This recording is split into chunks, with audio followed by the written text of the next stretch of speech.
அருட்பெருஞ்சோதி அருட்பெருஞ்சோதி தனிப்பெரும் கருணை அருட்பெரும் ஜோதி எல்லா உயிர்களும் இன்புற்று வாழ்க கொல்லா நெறியே குவலயமெல்லாம் ஓங்குக.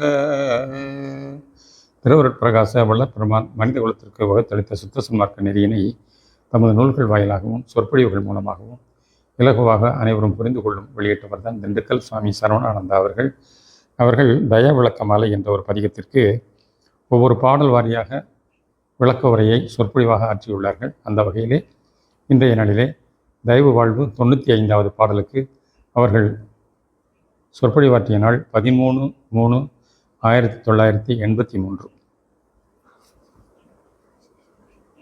இன்று 95வது செய்யுளுக்கு விளக்கம் காண்போம்.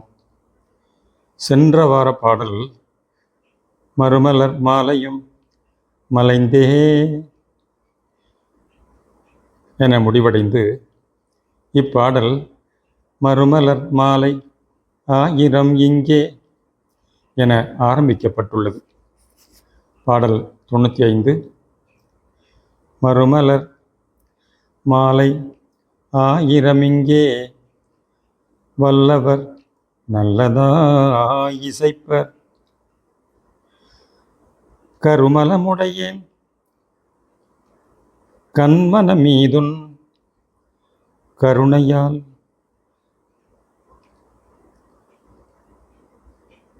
கனிவொடு பலரும் குருமலராக இவைகளை கொண்டு கோவை செய்தணுகிறேன் நினக்கே திருமலர் மாலை இதுவெனச் சென்னி சேர்க்கிறாய் செகஞ்சுகித்திடவே என்பது பாடல். மறுமலர் மாலை என்பது மணமிக்க மாலை என்ற பொருளில் வந்தது. சென்ற பாடலில் இப்பாடலில் மறுமலர் மாலை என்பது வேறு பொருளில் வந்துள்ளது. மறுக்கொழுந்து மறுவு என்ற சொற்கள்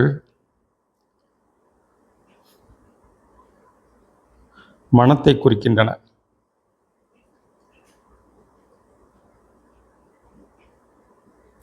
வீட்டிற்கு வரும் பெண்ணை மருமகள் என்று சொல்வர், மகள் என்று சொல்ல மாட்டார்கள். அதைப்போல புறத்திருந்து வந்து சேரும் மாலைகள் மறுமலர் மாலை எனப்படுகிறது. கல்வி கேள்விகளினாலும் கற்பனை திறத்தாலும் எத்தனையோ வகையான மாலைகள் செய்யப்படுகின்றன. அவையெல்லாம் புறத்திருந்து செய்யப்படுபவையாகும். பூக்களால் தொடுக்கும் மாலையும் சில மனம் மிக்கவையாகவும் சில அழகு உடையதாகவும் இருக்கும். அவற்றுள் சில கவர்ச்சி மட்டும் உடையனவாகவும் மனமற்றதாகவும் உள்ளன. இம்மாலைகளையெல்லாம் எப்படி இருந்தாலும் அவை அழியும் தன்மையுடையனவாக இருக்கின்றன.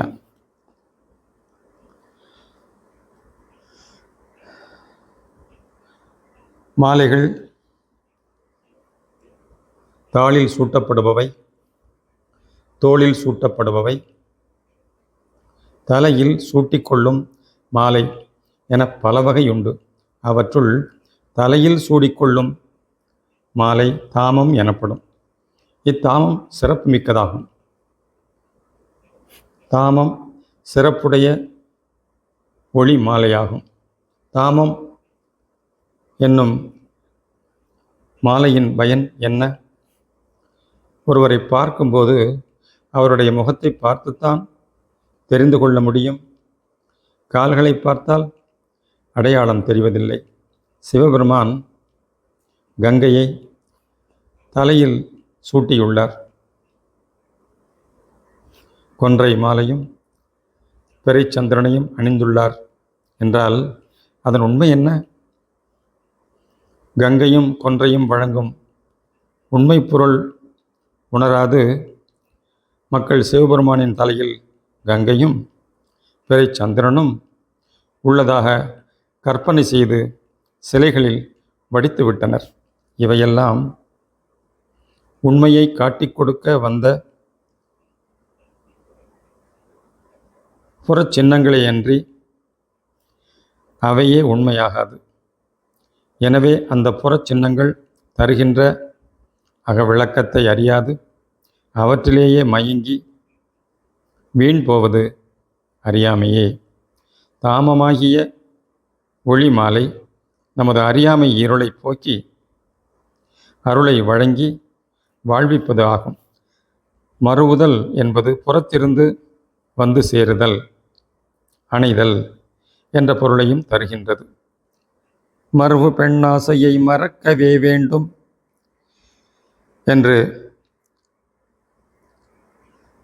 என்றது புற உடலில் புறத்திருந்து பெறப்படும் அனுபவமாகும். அதுபோல புற உலக வாழ்வில் புற உடல் உணர்வு நிலையிலிருந்து பாடப்படும் பாடல்கள் எல்லாம் அருட்பாடல்கள் ஆகாது. அவையெல்லாம் இறைவனை புறத்தே வந்து சார்ந்து ஒழிவனவாகும். அகமிருந்து அருளால் உணர்த்தப்பட்டு வெளிவரும் சொல் மாலைகளை கொண்டு தொடுக்கப்பட்ட மாலையே அருள் மாலைகள், அருட்பாக்கள் ஆகும். வள்ளல் பெருமான் பாடியுள்ள அருள் விளக்க மாலை, அனுபவ மாலை போன்றவையெல்லாம் அப்படி அருளால் அருள் உண்மைகளையே பாடப்பட்டவையாகும். செய்யுள் என்பதே கடவுள் உண்மையை விளக்குவதற்காக சொல்லப்பட்டனவாகும், செய்யப்பட்டனவையாகும். கடந்து உள்நின்று விளங்குபவர் கடவுள் எனப்பட்டார். கடவுளை பற்றிய உண்மையை விளக்கும் பொருட்டு செய்யப்பட்டது செய்யுள் ஆகும். மறுமலர் மாலை ஆயிரமிங்கே வல்லவர் நல்லதா விசைப்பார் என்பதால் கல்வி கேள்விகளில் வல்லவர்களும் சித்தர்களும் யோகிகளும் ஞானியரும் எத்தனையோ ஆயிரக்கணக்கான பாடல்களை பாடி வைத்தனர். அவையெல்லாம் புறத்தே இருந்து இறைவனை சார்ந்து கொள்ள உதவுகின்றன. மேலும் நால்வர் பாடிய தேவாரம், திருவாசகம் இவைகளும் அருணகிரிநாதர் பாடிய திருப்புகழும் அநேக ஏடுகள் கரையான் சாப்பிட்டது போக மற்றவைதான் கிடைத்துள்ளன. இதைப்போல இறைவனுக்கு வல்லவர்கள் எத்தனையோ ஆயிரம் பாடல்களை இசைத்தாலும் அவை நல்லவையாகவும் விளங்கலாம். ஆயினும் இங்கு கருமலமுடையேன்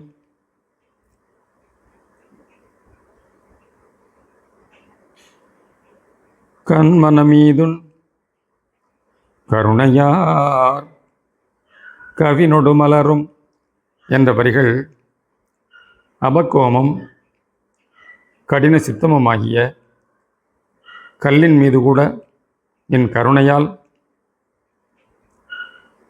சில மலர்கள் மலர்ந்து விட்டன என்று சொல்லப்படுகிறது. கருமலம் என்பது அறியாமையாகிய மறைப்பை குறிக்கின்றது. மனம், மலம் என்ற சொல் அறியாமையில் அபக்குவத்தில் விளங்கும்போது திரையாக மறைப்பாக உள்ளது. அதுவே மேல்நிலையில் அருள் கற்பூரம் என்ற உயர்ந்த பொருளை தருவதாக உள்ளது. கருமை என்பது நிறத்தையும் இருளையும் குறிப்பதாகவும் உள்ளது. கருமலம் மும்மலமாக சொல்லப்படும். அவை ஆணவம், மாயை, கன்மம் என்பன. உடல், உயிர், ஆன்மா என்ற 3 நிலைகளிலும் சூழ்ந்து விளங்குவது மும்மலமாகும். தமிழ் மொழியே கடவுள் உண்மையை எளிதில் வழங்குவதாக உள்ளது. தமிழ் என்ற சொல்லே வல்லின, மெல்லின, இடையின, மெய் எழுத்துக்களால் ஆகி தூல, சூக்கும, காரண, தேக நிலைகளை குறிப்பதாக உள்ளது. த என்பதில் இத் என்ற வல்லினமும், மீ என்பதில் இம் என்ற மெல்லினமும், இல் என்பது இடையின மெய்யும் ஆக விளங்குகின்றது. மேலும் கரு என்ற சொல்லானது கடவுள் உண்மையையே காட்டிக் கொடுக்கின்றது. க என்பது ஒன்று என்ற எண்ணையும் ஒன்றான பரம்பொருளையும் சுட்டுகின்றது. ரு என்பது 5 என்ற எண்ணையும் இறைவனின் ஐஞ்செயல் காரியப்பாடுகளையும் விளக்குவதாக உள்ளது. மற்றும் கரு என்ற சொல் இறைவனும் நாமும் பிரிவுபடாது ஒன்றி விளங்கும் தன்மையை விளக்குவதாகவும் உள்ளது. ஒன்றான பரம்பொருள் நம்மில் அகத்தில் என்றும் விளங்கி கொண்டிருக்க, புறத்திலே ஐம்பூத கூறுகளால் ஆன தேகம் கொண்டு விளங்குகின்றோம். இப்படி இறைவனும் நாமும் இரண்டற்று விளங்குவதை இம்மனித பிறப்பில்தான் உணர்ந்து கொள்ள முடிகின்றது. வேறு எந்த ஒரு ஜீவராசிகளும் இல்லாத மன உணர்வு மனிதனுக்கே வழங்கப்பட்டுள்ளது. ஆனால் அந்த மனம் தயவு, கருணை, இரக்கம் உடையதாக இல்லாது கடினத்தன்மை வாய்ந்த கருங்கல் பாறை போன்று உள்ளது. பொன், வெள்ளி போன்ற உலோகங்களை எல்லாம் கூட உருக்கிவிடலாம். ஆனால் கல்லை எப்படி உருக்க முடியும்? அது அவ்வளவு இலேசாக உருகிவிடக்கூடியது அல்ல. அதுபோல கடின சித்தமாகிய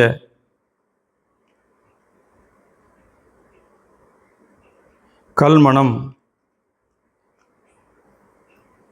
எதனாலும் உருகக்கூடியது அல்ல. கல்லுக்குள் ஈரம் உண்டு என்பர். சில கடின கல்லுக்குள் நீர்ச்சத்தை ஈர்க்கும் ஆற்றல் இருக்கின்றது. சில கைதேர்ந்த சிற்பிகள் இதுபோன்ற கல்லை கொண்டு சிலைகளை வடிப்பர். அச்சிலை வடிவங்களில் தண்ணீர் முத்து முத்தாக மாறி ஊறி வரும். இதனை சாமிக்கு வேர்க்கிறது என்பர். சிங்காரவேலர் சிலையில் இதுபோன்று சிங்காரவேலை வேலர் சிலையில்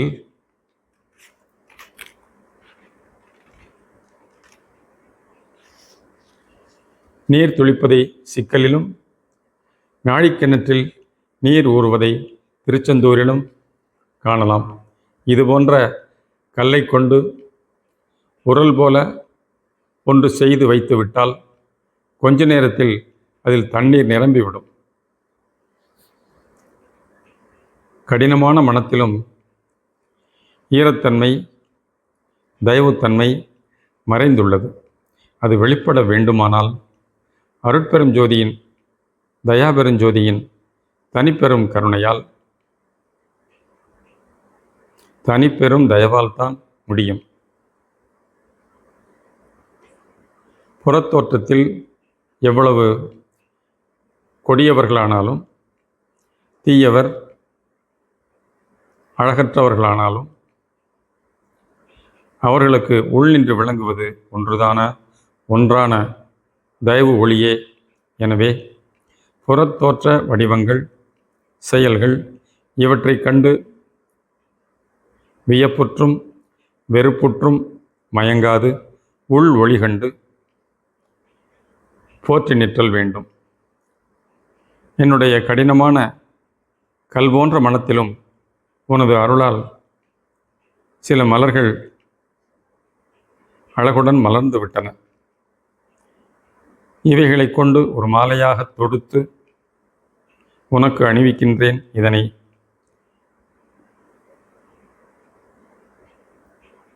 நான் குருமகானாகவே எண்ணி மாலைகளாக தொடுத்தேன். குரு மலராகவே எண்ணி குரு மலராகவே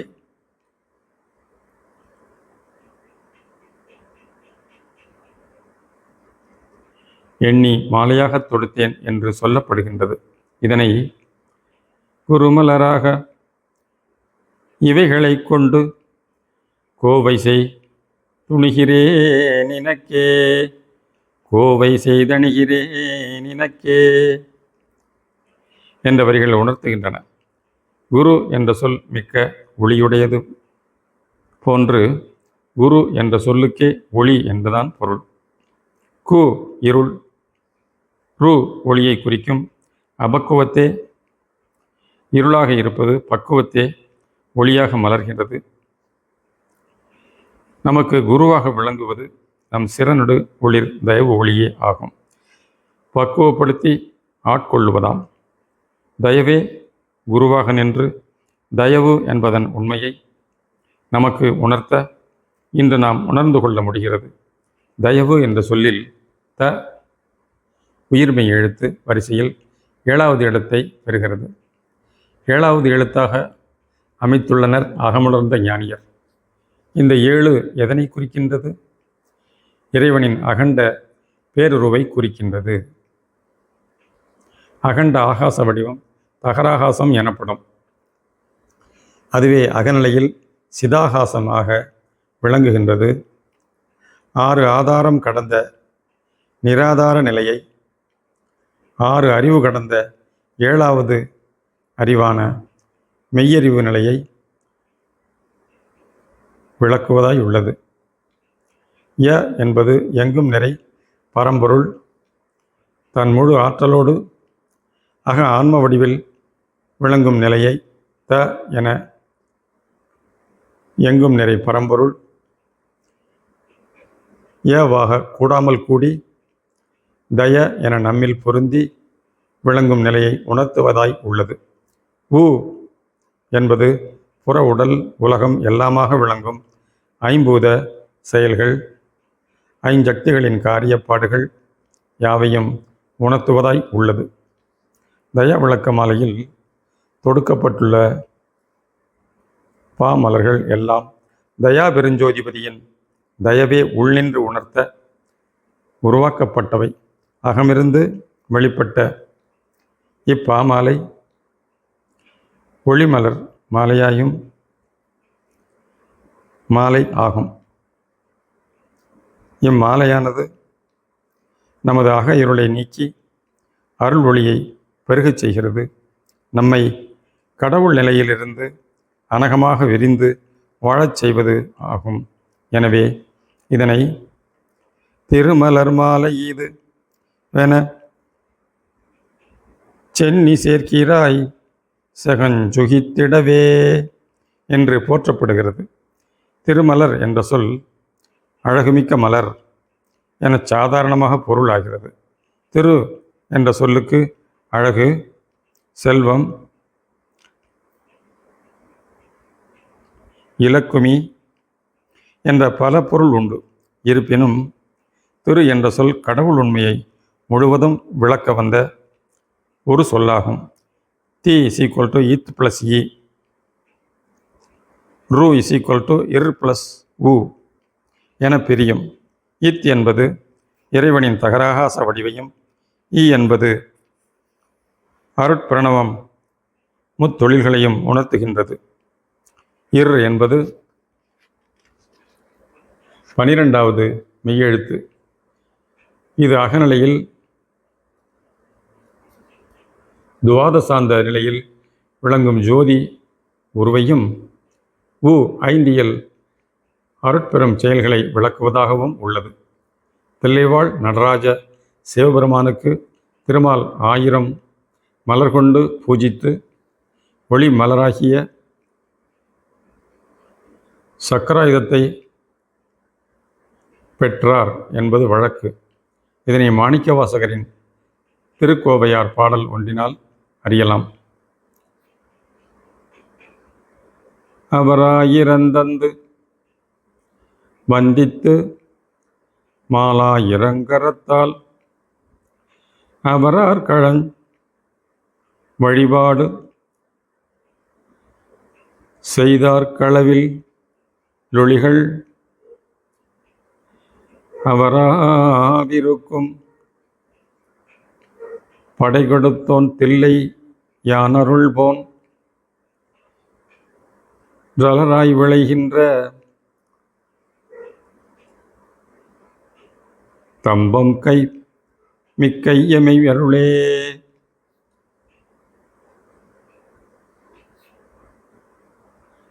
மால் என்பது திருமாலை குறிக்கும். திருமாலை சூரிய நாராயணன் என்பர். கதிரவன் சூரியனிலிருந்து வரக்கூடிய ஒளிக்கதிர்கள் எண்ணற்றவை. அதனையே இங்கு மால் ஆயிரங்கரத்தால் என்று சொல்லப்படுகிறது. இங்கு அகம் ஒளிர் கடவுள் ஆன்ம நிலை அம்பலமாக அரும்பாக இருக்கிறது. அருட்பக்குவம் பெறும்போது இந்த அம்பல் அலராகி மலர்ந்த மலராகி கைக்குள் அடங்காததாகி அதன் அருள் மனம் உடல் உயிர் உணர்வு எல்லாம் பரவி நம்மை இரவா நிலையில் வாழ வைக்கின்றது. மெய்யருளே என்றதில் மெய் அருளே என்பது மெய்யருளாகிய ஒளியை குறிப்பதாகும். மெய்யர் உளே என்பது மெய்ஞானியர் உளத்தே என்ற பொருளை உடையது. இத்தயா விளக்க மாலையின் பாக்களாகிய மலர்கள் தயவின் அருளால் மலர்ந்தவை. இவற்றை